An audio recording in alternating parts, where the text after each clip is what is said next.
ब्रज रस क्या है। गोपियों के प्रेम में कितनी आत्मीयता है कि एक और तो वो कहती है, न खलु गोपिका नंदनो भवान अखिल देहि नामंतरात्मदृक् बिखन सार्थितो विश्वगुप्त सखउ देवान सात्वतांकुले। जब भगवान रास से अंतर्धान हो गए तो श्याम सुंदर के वियोग में गोपियां कहती हैं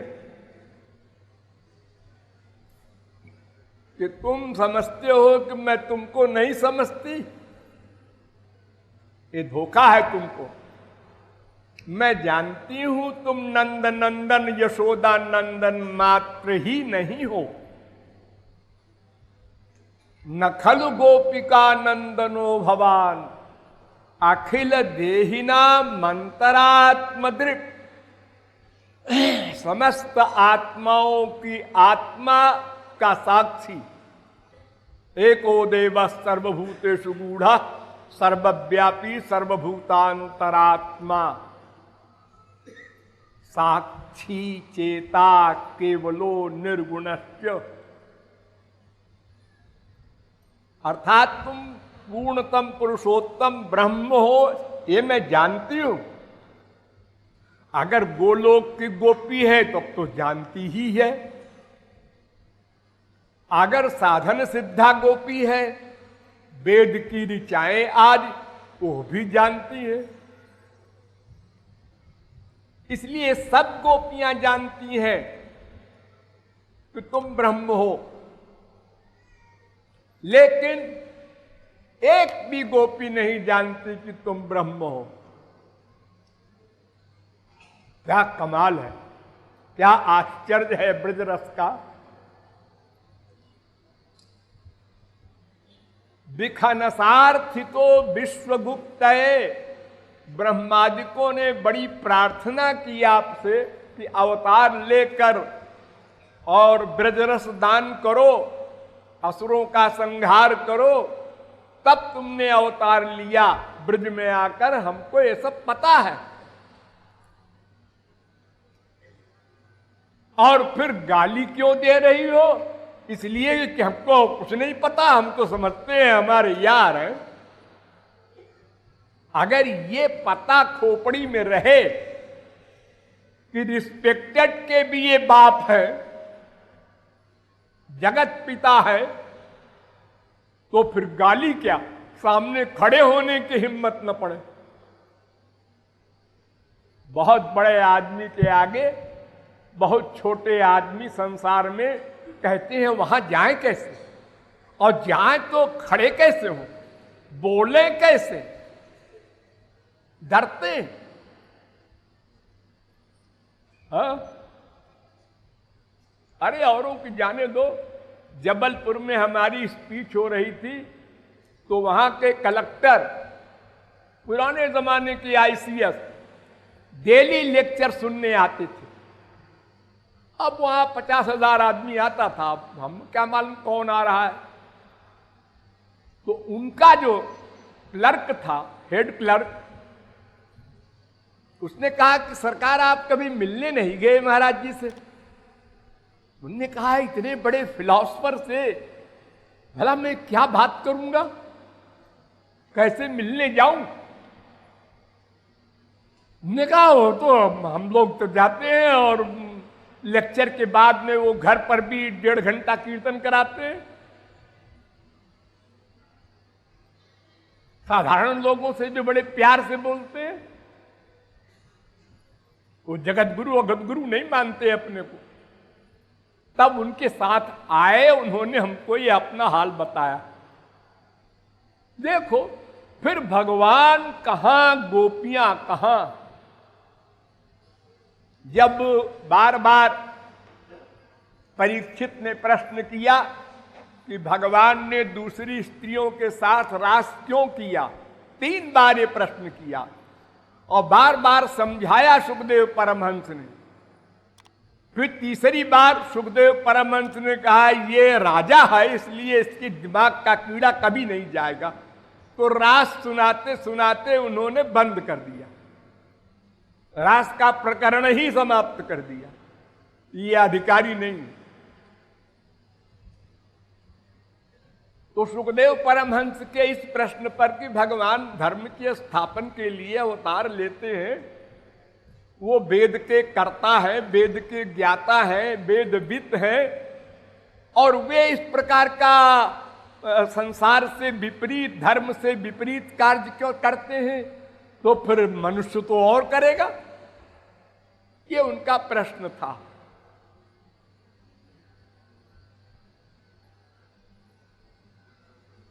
तो सुखदेव परमहंस ने बहुत प्रकार से उत्तर दिया। देखो ऐसा है कि उनका काम योग माया से होता है, और योग माया माने माया का काम करे और योग युक्त रहे, अपनी पर्सनालिटी में रहे। इतना गंदा संसार बनाया भगवान ने, कहीं आनंद का लवलेश नहीं। चाहे समस्त पृथ्वी का सम्राट हो, चाहे स्वर्ग का सम्राट इंद्र हो, किसी को कहीं सुख, चैन, शांति, हैप्पीनेस, पीस नहीं। देखने का अंतर है, ये राजा है, ये नौकर है, ये अरबपति है, ये भिखारी है, सब देखने का अंतर है। भीतर सब गड़बड़, सब टेंशन में है, सब अशांत हैं। लेकिन इसके अंदर जो व्याप्त भगवान कृष्ण हैं और सबके भीतर बैठे जो हैं भगवान, इनके ऊपर कोई असर नहीं, कोई टेंशन नहीं कि हमारे बच्चे सब के सब आवारा हो रहे हैं, बाप को भूले हुए हैं। वो हमेशा आनंदमय है, उसी योग माया के बल से। वैसी पावर है, जो चाहे करे, जो चाहे ना करे, जो चाहे उल्टा कर दे। कर्तुम कर्तुम अन्यथा कर्तुम समर्था शक्ति का नाम योग माया है। उसी योग माया से भगवान अपनी भगवत्ता भूल जाते हैं इस ब्रज में, और जीव अपनी लघुता भूल जाता है। और यह भी कह रहा है जीव कि मैं जानता हूं आप भगवान हैं, और 1 सेकंड में ही फिर भूल जाता है। यशोदा मैया तक का यही हाल है। अहो अमुष्यैव ममार्भकस्य यः कश्चनोत्पत्तिक आत्मयोगः। ये पूतना वगैरह को मारने का सब आंख से देख रही है यशोदा मैया, विराट रूप देख रही है यशोदा मैया। तो उनको बार बार ये फीलिंग हो रही है, ये कोई अलौकिक शक्ति है मेरा बेटा। लेकिन 1 सेकंड में भगवान योग माया से उनकी बुद्धि को मोहित कर ले और कहे, वो सोचे अरे नहीं नहीं है कोई और नहीं है, तो मेरा लाला है बोंदू भट्ट। फिर यही फीलिंग। ऐसे ही गोपियों का हाल था, जानते हुए भी प्रेम के वशीभूत। वो ज्ञान जो होता है वो प्रेम के अंडर में होता है, प्रेम ज्ञान को अपने में लीन कर लेता है। तो सर्वज्ञ भगवान की सर्वज्ञता को मिटा दिया, सर्वशक्तिमत्ता मिटा दिया, भगवत्ता मिटा दिया। उसने भी अपने को उसी प्रकार भीतर से रियलाइज किया, एक्टिंग नहीं।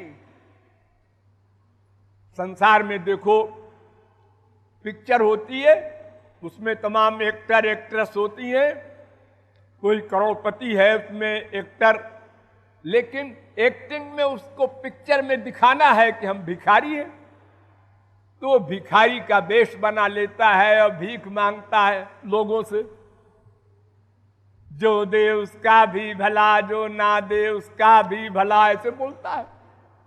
लेकिन वो भीतर से तो जानता है मैं कोई भिखारी थोड़ी हूं, मेरे पास तो 25 करोड़ है। ये फीलिंग है उसको।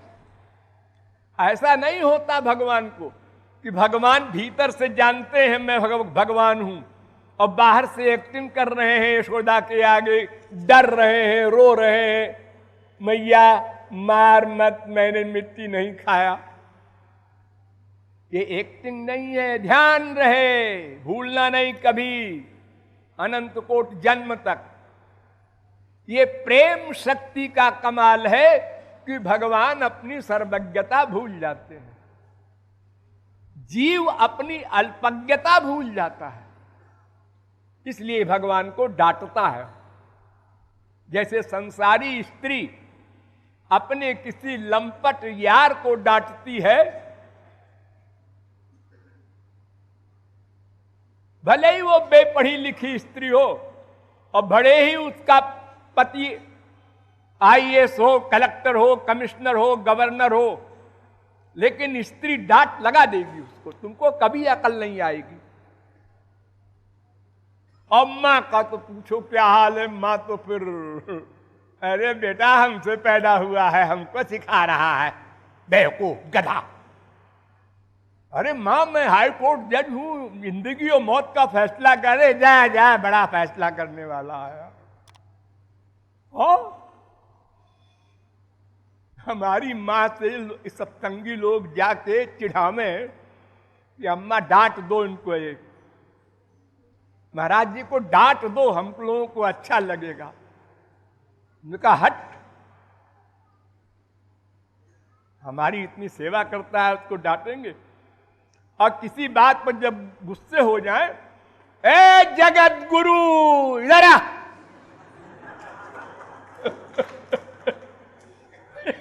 हमेशा तो हमारा नाम लेके बुलावे, और जो गुस्से में आ जाए तो कहे ए जगत। वो हमने अपने मकान के बरामदे में दीवार में वो रोशनदान निकाला, उसको तोड़वाया, तो लोगों से पूछा है क्यों तोड़वा रहा है, तो किसी सत्संगी ने कह दिया महाराज जी का कुछ गड़बड़ हो रहा है आजकल। बस रोने लगी।